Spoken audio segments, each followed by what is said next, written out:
Hi, boys and girls. So today we're going to go ahead and just take notes for our math lesson this way since we've been having so many problems with the live lesson. So I'm going to take our notes on my math notebook here.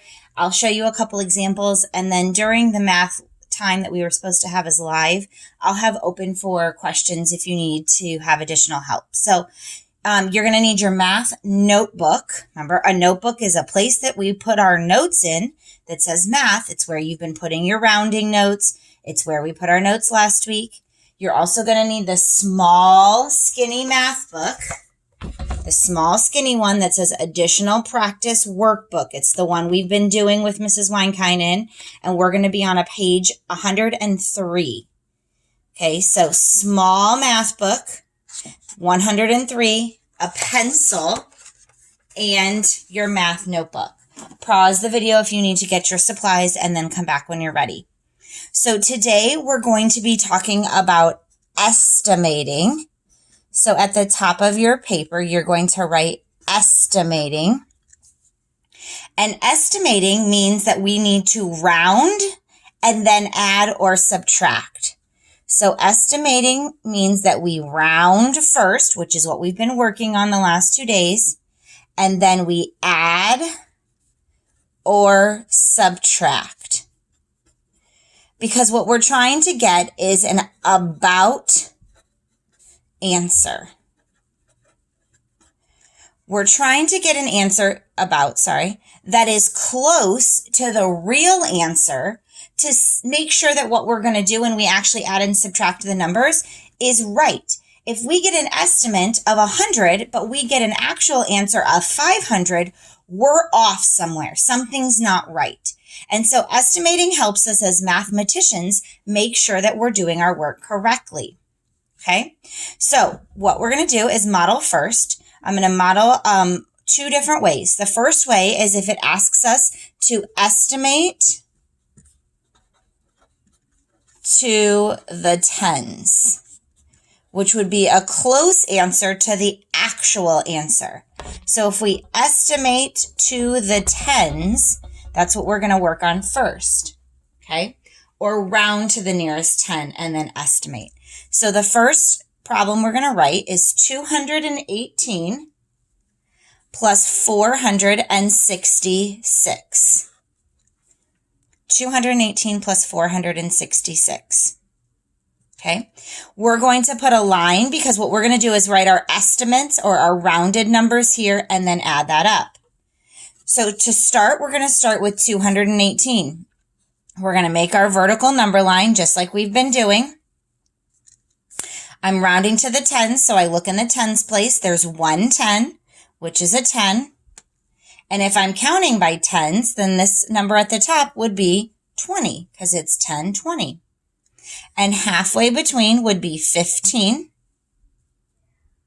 Okay, so between 10 and 20, because we're looking at 18. And then we're going to put 18 on. If I'm counting, 18 comes up here above 15, which means then I'm going to round that number to 20. And we don't want to forget that we're not just in the tens place. We also have our hundreds. So we're actually rounding this number to 220. All right, and then we're going to do the same thing for 466. We're going to make our vertical number line off to the side. We're looking at the tens place, which is a 6. 6 stands for 60. Don't forget your hundreds place like I almost did at the top. So if I'm at 460 and I go up 10, I would be at 470. Then I put my halfway point, and halfway between 60 and 70 is 65. And I bring over my 400. And I'm actually talking about 466, which is right up here above 465. And since I'm above the halfway point, I keep going up.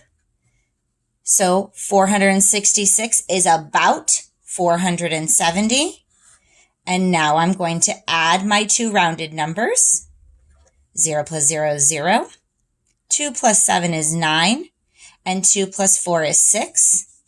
So if I want to get the estimate, this numbers, 218 plus 466, is about 690. All right, so that's if they want me to do to the tens. Let's go ahead and do round to hundreds and then estimate, which again means to add or subtract.